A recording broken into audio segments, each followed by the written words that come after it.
আসসালামু আলাইকুম, welcome to আব্রোড টক্স। আশা করি সবাই অনেক অনেক ভালো আছেন। আজকের ভিডিওর টাইটেল উচ্চশিক্ষায় ফ্রান্স পরিচিতি। সো ভিডিওর টাইটেল দেখেই বুঝতে পারছেন ফ্রান্সের হায়ার এডুকেশন সিস্টেম নিয়ে একটি ওভারঅল ধারণা দেওয়ার চেষ্টা করব আপনাদেরকে। সো বাংলাদেশি স্টুডেন্টদের মধ্যে কিন্তু ফ্রান্স অতটা পপুলার একটি গন্তব্য না, বাট ফ্রান্সে কিন্তু অনেক সম্ভাবনা রয়েছে আপনাদের জন্য। মূলত এই জন্যই আপনার ভিডিওটি আমার করা। তো আজকের ভিডিওতে মূলত আমি ফ্রান্সের একটি ওভারঅল ধারণা দিব, ফ্রান্স দেশ সম্পর্কে, একাডেমিক সিস্টেম এবং কি কি বিষয় আপনি পড়তে পারবেন ফ্রান্সে, স্কলারশিপ অপরচুনিটি এবং ভিসার রিলেটেড যে বিষয়গুলো রয়েছে, এই সবগুলো বিষয় নিয়ে আমি একটা ওভারঅল ধারণা আপনাদেরকে দেওয়ার চেষ্টা করব। তো প্রথমে আসি হচ্ছে ফ্রান্স দেশ নিয়ে। সো ফ্রান্স হচ্ছে আপনার ওয়েস্টার্ন ইউরোপের একটি সমৃদ্ধ দেশ, আপনারা জানেন। সো এটি ইউরোপিয়ান ইউনিয়ন এবং সেনজেনভুক্ত একটি দেশ। সো সেনজেন হওয়াতে আপনারা এখানে যারা আসবেন তারা কিন্তু বর্ডারলেস যে সুবিধাটি বিভিন্ন দেশগুলোতে, সেনজেনভুক্ত যে দেশগুলো রয়েছে সেখানে কিন্তু আপনারা ভ্রমণ করতে পারবেন এবং জবের জন্য অ্যাপ্লাই করতে পারবেন। এর পাশাপাশি এটি কিন্তু অর্থনৈতিকভাবে খুবই সমৃদ্ধ একটি দেশ। পৃথিবীর সপ্তম বৃহৎ অর্থনৈতিক দেশ হচ্ছে ফ্রান্স এবং ইউরোপীয় ইউনিয়নের দ্বিতীয় বৃহত্তম অর্থনীতি। আর সামরিক সক্ষমতার দিক থেকে যদি বলি, এটি হচ্ছে ইউরোপিয়ান ইউনিয়নের সর্বোচ্চ ক্ষমতাশালী দেশ এবং একমাত্র নিউক্লিয়ার পাওয়ার এই ইউরোপিয়ান ইউনিয়নে। এবং এটি কিন্তু জাতিসংঘের যে 5টি ভেটো প্রদানকারী রাষ্ট্র রয়েছে সেগুলোর মধ্যে কিন্তু ফ্রান্স একটি। ফ্রান্সের 18টি রিজিয়ন রয়েছে আমাদের দেশে, যেটি বিভাগের মতো অনেকটা, যার মধ্যে 13টি কিন্তু ফ্রান্সের যে মূল ভূখণ্ড সেখানে, এবং 5টি রিজিয়ন কিন্তু বিভিন্ন মহাদেশে কিন্তু ছড়িয়ে ছিটিয়ে রয়েছে এই 5টি রিজিয়ন। এবার যদি একাডেমিক সিস্টেমের কথা বলি, ফ্রান্সে 2টি ইনটেক রয়েছে। 2টি ইনটেকে মূলত ইউনিভার্সিটিগুলো স্টুডেন্ট ভর্তি করে থাকে। এর মধ্যে পাবলিক ইউনিভার্সিটির কথা যদি বলি, এরা একমাত্র সেপ্টেম্বর ইনটেকেই স্টুডেন্ট নিয়ে থাকে। তো সেপ্টেম্বর ইনটেকের জন্য কিন্তু আগের বছরের নভেম্বর ডিসেম্বর থেকেই ইউনিভার্সিটির পোর্টালগুলো ওপেন হয়ে যায়। প্রাইভেট ইউনিভার্সিটিগুলো সেপ্টেম্বর ইনটেকের পাশাপাশি জানুয়ারি ফেব্রুয়ারির দিকেও তারা স্টুডেন্ট ভর্তি করিয়ে থাকে। তো ফ্রান্সে মূলত 2 ধরনের ইউনিভার্সিটিতে বাংলাদেশি স্টুডেন্টরা পড়তে আসে। প্রথমটি হচ্ছে জেনারেল ইউনিভার্সিটি। এখানে মূলত সায়েন্স, আর্টস, কমার্স ইত্যাদি যে বিষয়গুলো রয়েছে, ল্যাঙ্গুয়েজ প্রোগ্রাম, এই বিষয়গুলো নিয়ে কিন্তু সেখানে পড়াশোনা করানো হয়ে থাকে। আমি যদি জেনারেল ইউনিভার্সিটির কিছু উদাহরণ দেই আপনাদেরকে, সেটি হচ্ছে ইউনিভার্সিটি প্যারিস সাকলে, আপনারা জানেন, Sorbonne university, university Paris city, university দলিল, university de Lyon, Grenoble Alpes. So এগুলো হচ্ছে জেনারেল ইউনিভার্সিটির একটি উদাহরণ। আরেকটি রয়েছে, সেটি হচ্ছে grand ecole. So grand ecole মূলত একটি স্পেশালাইজড টাইপের ইউনিভার্সিটি বলতে পারেন।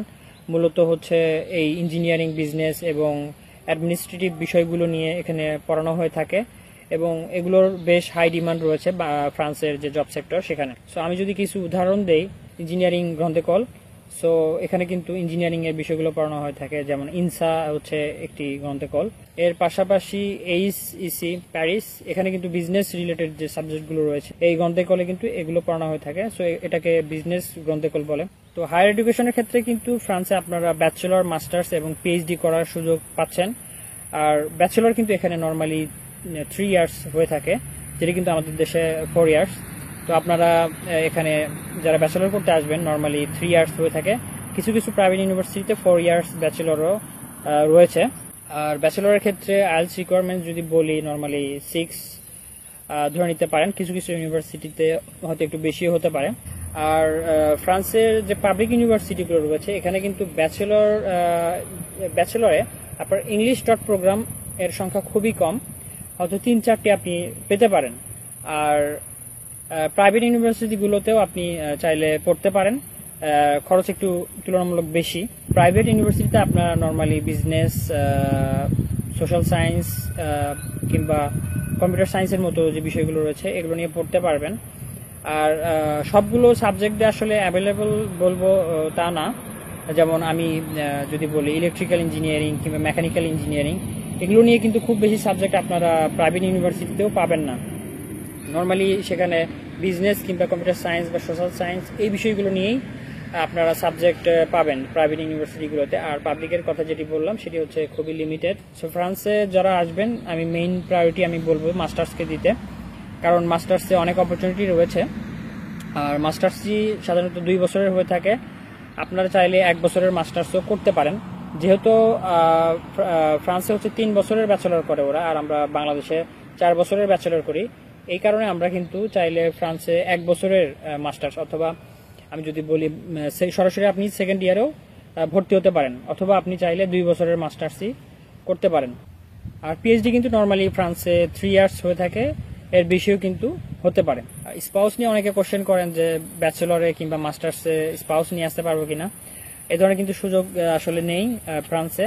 ব্যাচেলর কিংবা মাস্টার্সে যখন আসবেন আপনি স্পাউস নিয়ে আসতে পারবেন না, বাট আপনারা যারা পিএইচডি করবেন তারা কিন্তু স্পাউস সাথে করে নিয়ে আসতে পারবেন। তো স্কলারশিপের কথা যদি বলি, ফ্রান্সে বেশ কিছু স্কলারশিপ রয়েছে যেগুলো আপনি অ্যাভেল করতে পারেন। তবে মেইন বিষয়টি হচ্ছে আপনাকে প্রথমে ইউনিভার্সিটি থেকে অফার লেটার পেতে হবে। অফার লেটার পাওয়ার পরে আপনাকে ইউনিভার্সিটির থ্রুতে আপনাকে স্কলারশিপ অ্যাপ্লাই করতে হবে। অর্থাৎ আপনি অফার লেটার পাওয়ার পরে ইউনিভার্সিটি কর্তৃপক্ষকে বলবেন যে আমি স্কলারশিপ অ্যাপ্লাই করতে চাই, অথবা ইউনিভার্সিটি কর্তৃপক্ষ আপনাকে মেইল করে জানাবে যে আপনার জন্য এই স্কলারশিপের অপরচুনিটি রয়েছে, আপনি অ্যাপ্লাই করতে পারেন। তো সরাসরি কিন্তু ফ্রান্সে আসলে স্কলারশিপে অ্যাপ্লাই করা যায় না বা করতে হয় না। সো স্কলারশিপের কথা যদি বলি, গভর্নমেন্ট ফান্ডেড কিছু স্কলারশিপ রয়েছে, যেমন আইফেল এক্সিলেন্স স্কলারশিপ। এটি আপনারা মোটামুটি সবাই জানেন। এখানে কিন্তু প্রতি মাসে 1181 ইউরো করে তারা দিয়ে থাকে। কিন্তু এটি শুধুমাত্র মাস্টার্স এবং পিএইচডি হোল্ডারদের জন্য, ব্যাচেলরের জন্য কিন্তু এই স্কলারশিপটি দেয়া হয় না। তো আরেকটি government scholarship MOPGA, make our planet great again. এটি মূলত ক্লাইমেট বা এনভায়রনমেন্ট রিলেটেড যে বিষয়গুলো রয়েছে সেখানে এই সাবজেক্টগুলোতে দেওয়া হয়ে থাকে। তো আরেকটি ফ্রান্স গভর্নমেন্ট স্কলারশিপ হচ্ছে এম্বাসি স্কলারশিপ। তো এটি মূলত আপনি যখন এম্বাসিতে অ্যাপ্লাই করবেন ভিসা প্রসেসিং এর জন্য, তখন তাদেরকে জানাইতে হবে যে আপনি এই স্কলারশিপের জন্য অ্যাপ্লাই করতে চান। সেক্ষেত্রে আপনাকে তারা এই স্কলারশিপের জন্য বিবেচিত করবে। তো এতক্ষণ যেগুলো বললাম এগুলো হচ্ছে গভর্নমেন্ট ফান্ডেড স্কলারশিপ। এছাড়াও কিছু ইউনিভার্সিটি স্পেসিফিক স্কলারশিপ রয়েছে যেগুলো ইউনিভার্সিটি থেকে দেওয়া হয়ে থাকে। আপনি যদি সেই ইউনিভার্সিটিতে অ্যাডমিট হন, সেক্ষেত্রে সেই স্কলারশিপে আপনি অ্যাপ্লাই করতে পারবেন। তো এরকম কিছু স্কলারশিপ যদি বলি, এমিল বটমি স্কলারশিপ, এটি মূলত যারা সায়েন্স পোতে ভর্তি হয়ে থাকে তারা এই স্কলারশিপে অ্যাপ্লাই করতে পারে। এখানে 3000 থেকে 13,000 ইউরো প্রতি বছর কিন্তু প্রদান করা হয়ে থাকে। এটি ব্যাচেলর এবং মাস্টার্স উভয় ক্ষেত্রেই প্রদান করা হয়ে থাকে। তো university Paris Saclay international masters scholarship, এটি মাস্টার্সের স্টুডেন্টদেরকে দেওয়া হয়ে থাকে। এটি কিন্তু বছরে প্রায় 10,000 ইউরো করে তারা প্রদান করে থাকে, পাশাপাশি ট্রাভেল অ্যালাউন্সও কিন্তু তারা প্রদান করে। এছাড়াও ইএনএস স্কলারশিপ, ইনসা গ্রুপ স্কলারশিপ এবং ইউনিভার্সিটি গ্রেনোবেল আল্পস, সেখানেও কিন্তু বেশ কিছু স্কলারশিপ রয়েছে বিভিন্ন সাবজেক্টে, তারা এই স্কলারশিপগুলো প্রদান করে থাকে। এছাড়াও আরেকটি স্কলারশিপ রয়েছে IDEX স্কলারশিপ। তো এটিও বিভিন্ন ইউনিভার্সিটিতে প্রদান করা হয়ে থাকে, বাৎসরিক প্রায় 8,000 ইউরো করে সেখানে তারা দিয়ে থাকে স্টাইপেন্ড। এছাড়াও কিন্তু ইউরোপের একটি স্বনামধন্য স্কলারশিপ এরাসমাস, এটার মাধ্যমেও কিন্তু আপনি অ্যাপ্লাই করে ফ্রান্সে পড়াশোনা করতে পারবেন। আর ভিসা প্রসেসিং এর কথা যদি আমি বলি, ফ্রান্সের আপনারা জেনে থাকবেন এম্বাসি কিন্তু বাংলাদেশে রয়েছে।